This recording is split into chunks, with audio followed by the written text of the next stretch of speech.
გუშინ სადგურის მოედნის მიმდებარე ტერიტორიაზე კორპუსის სახურავის ჩამონგრევის შედეგად დაღუპულთა რიცხვი 2-მდე გაიზარდა.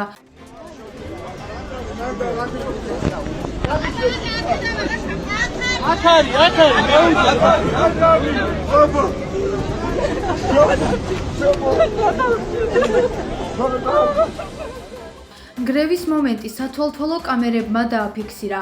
გარდა იმისა, რომ სახურავის ჩამონგრევას 2 ადამიანი ემსხვერპლა, არსებული ცნობით ადამიანები ჯერ კიდევ ნანგრევების ქვეშ არიან მოყოლილი და მათ საპოვნელად სამძებრო სამაშველო სამუშაოები მიმდინარეობს. შენობის მაცხოვრებლები სრულად ევაკუირებულები არიან. თბილისის მერიის ცნობით, შენობის მაცხოვრებლები სასტუმროში დროებით განთავსდებიან. ასევე მათი თქმით, აღნიშნული შენობის დანგრევასა და ახლის მშენებლობასთან დაკავშირებით მოსახლეობასთან მოლაპარაკებები გაგრძელდება.